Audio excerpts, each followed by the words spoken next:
no Brasil e no mundo, né? Mas nós sabemos que a igreja verdadeira não é esse prédio, não são esses tijolos, mas que a igreja verdadeira são as pessoas, né?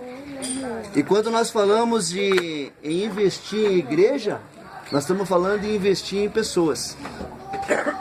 E eu quero falar com muito carinho para vocês que essa igreja que está se inaugurando hoje, a igreja física, porque a igreja espiritual somos nós, a igreja física está se inaugurando hoje, é uma igreja que vem contra tudo aquilo que está acontecendo hoje, não falando mal de outras igrejas evangélicas, mas as igrejas hoje estão indo para o lado da prosperidade, estão indo para o lado de que as pessoas têm um carro, tem que ter mais um, que tem que ter uma casa, tem que ter mais uma, né?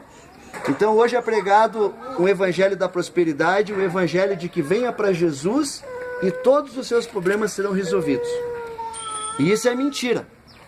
É mentira porque Jesus falou assim: no mundo tereis aflições, mas tem de bom ânimo porque eu venci o mundo.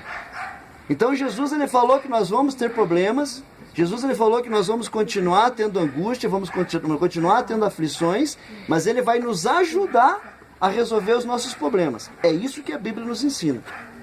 E mais uma coisa que eu queria falar para vocês. A nossa igreja nunca vai ter comércio da fé.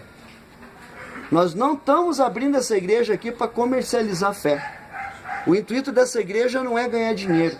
O intuito dessa igreja é ganhar almas para o reino de Deus.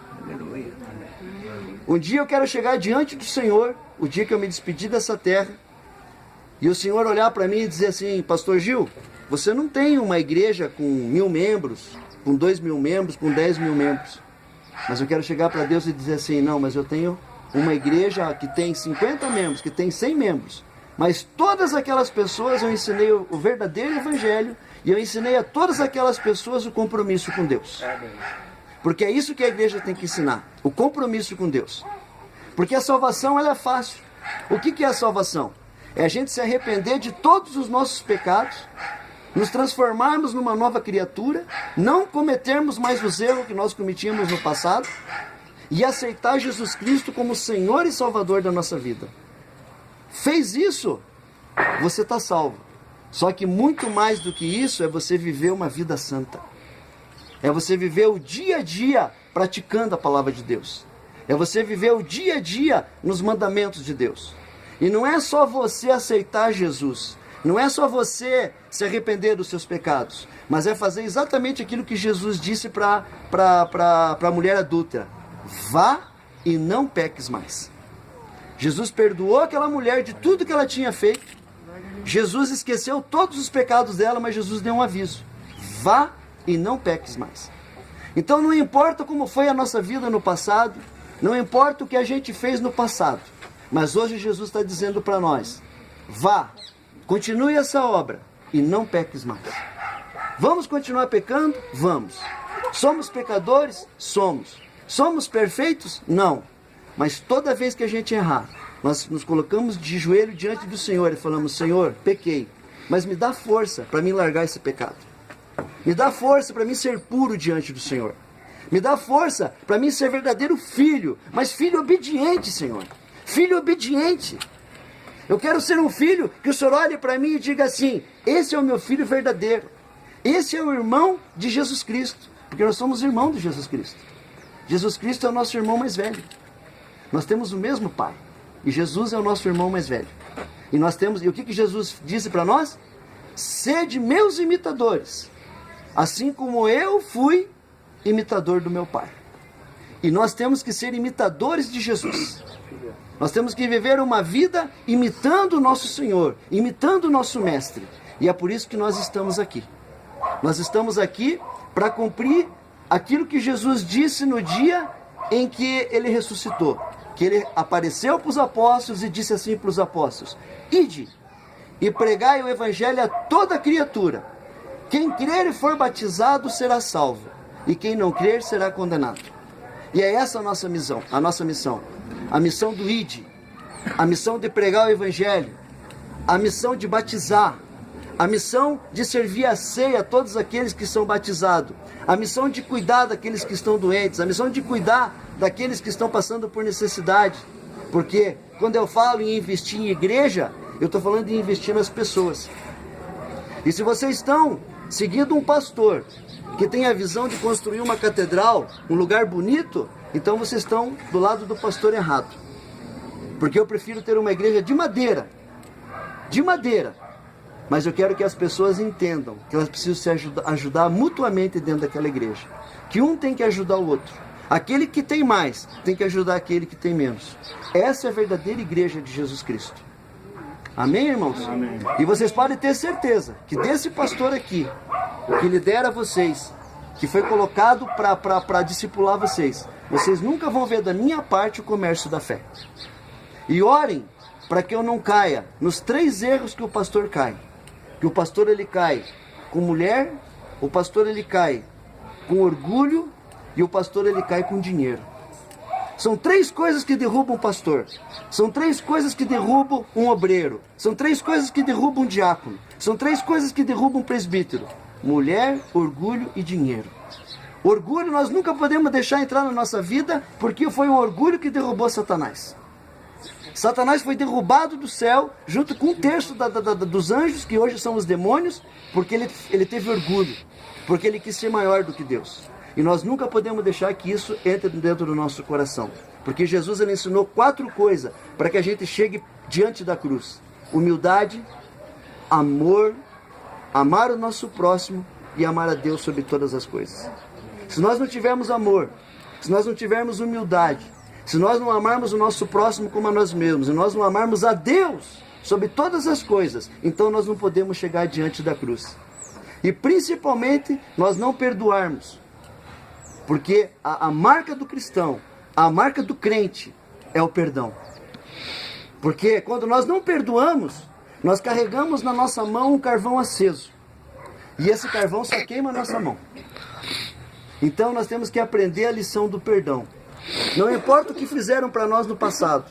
Não importa o que aconteceu no passado. Nós, como cristãos, nós temos que perdoar. Porque se nós não perdoarmos, nós não somos imitadores de Jesus Cristo. Amém? Amém.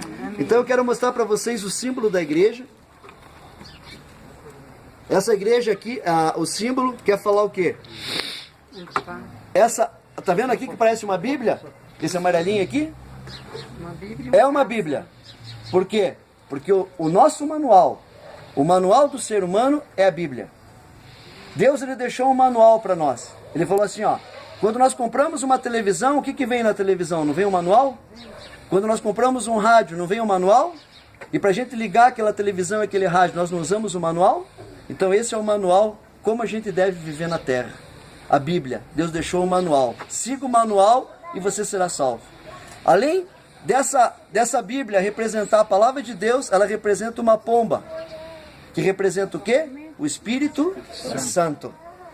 A cruz, aonde o Senhor Jesus teve, o seu corpo machucado, transpassado, para que todas as nossas doenças, todas as nossas enfermidades fossem curadas.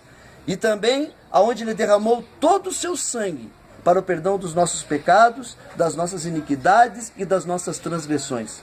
Pastor, o que é pecado? Pecado é tudo aquilo que vai contra a palavra de Deus. Tudo aquilo que vai contra os mandamentos de Deus é pecado. Pastor, o que é iniquidade? Iniquidade é aquele pecado que nós cometemos, que nós sabemos que está errado, mas que nós já perdemos a vergonha de fazer ele. É o exemplo de uma prostituta. Ela sabe que a prostituição é pecado, mas ela continua fazendo porque ela já está no pecado de iniquidade. Ela já perdeu a vergonha de ser prostituta. Ela já perdeu a vergonha de ser homossexual. Nós queremos ter todas as prostitutas e todos os homossexuais na nossa igreja, porque nós queremos restaurar essas vidas. Queremos restaurar essas pessoas e essas pessoas vão ser amadas por nós. Mas nós vamos fazer com que essas pessoas saiam do pecado de iniquidade, que é onde elas pecam e continuam pecando e perderam a vergonha desse pecado. O que é o pecado de transgressão? Pecado, iniquidade e transgressão. Transgressão é rebelião contra Deus. É aquilo que a Satanás fez, quis ser maior do que Deus. Montou uma guerra no céu entre os anjos do mal e os anjos do bem, e ele montou uma rebelião. E toda vez que nós nos rebelamos contra Deus, então nós cometemos o pecado de transgressão. Por isso que Jesus, quando derramou o seu sangue na cruz do Calvário, ele nos libertou do pecado, da iniquidade e da transgressão. Amém? Amém. Esse pezinho vermelho aqui, ó, da pomba, representa o sangue de Jesus Cristo que foi derramado na cruz do Calvário por nós. E esse pezinho azul aqui da pomba representa o céu, aonde nós vamos morar, a nossa morada quando a gente se despedir daqui.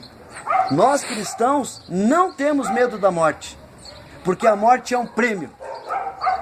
Porque é só através da morte, em Jesus Cristo, que nós partimos dessa para melhor. Que nós partimos de uma vida de sofrimento para uma vida de bênção lá no céu. Então, a morte para nós não é medo, a morte para nós é felicidade. E quando nós vemos um crente morrer, quando nós vemos um cristão morrer, nós choramos pelo memorial dele, por aquilo de bom que ele nos deixou, mas nós sabemos que aquela pessoa, ela foi promovida. Ela saiu de um lugar ruim e foi para um lugar melhor. Ela foi promovida diante de Deus. Então a morte para nós é uma coisa bonita. Por isso que as pessoas dizem que o crente não tem medo da morte. Por quê? Porque a morte para nós é prêmio. É o prêmio de que a nossa missão terminou. É o prêmio de que nós vamos receber a nossa coroa. Nós vamos receber o nosso galardão do próprio Senhor Jesus. Amém? Então aqui está representado o Pai, o Filho e o Espírito Santo. A nossa igreja se chama Filho de Davi, por quê? Porque filho de Davi é Jesus. Quando Jesus passava no meio daquela multidão, as pessoas gritavam: Filho de Davi, tem misericórdia de mim.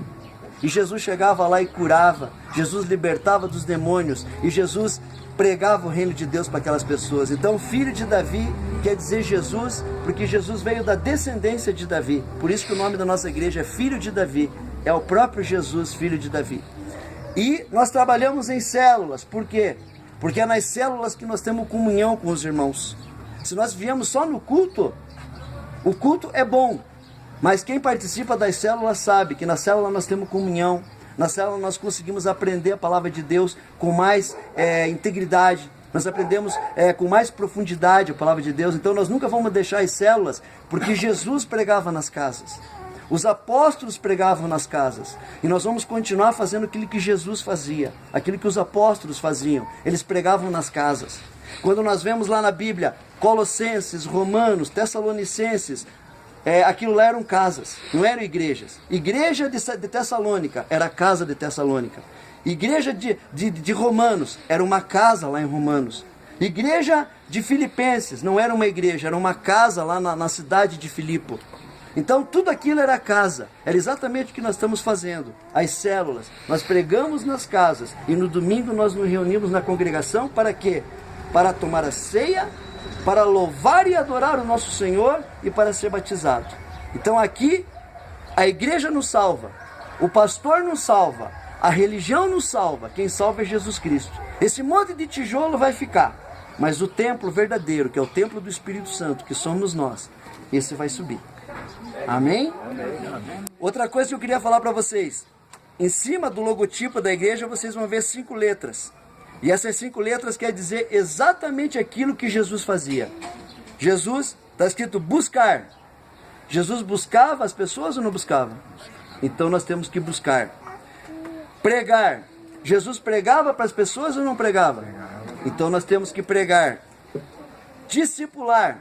Jesus discipulava as pessoas ou não discipulava? Nós temos que discipular também. Cuidar. Jesus cuidava daquelas pessoas que ele buscava, que ele pregava, que ele discipulava. Jesus cuidava dessas pessoas? Então nós temos que cuidar. E enviar. O que Jesus fez com os apóstolos? Enviou. E nós temos que formar novos líderes, formar novos obreiros, formar novos diáconos, formar novos presbíteros, formar novos pastores e enviar. Porque essa igreja vai ser muito grande. Essa igreja ela vai estar em Curitiba, Paraná, Brasil e fora do mundo.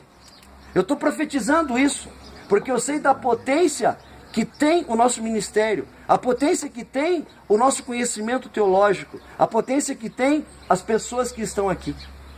E eu quero dizer para vocês que o que eu mais prezo nas pessoas não é nem um conhecimento teológico, mas sim uma vida no altar.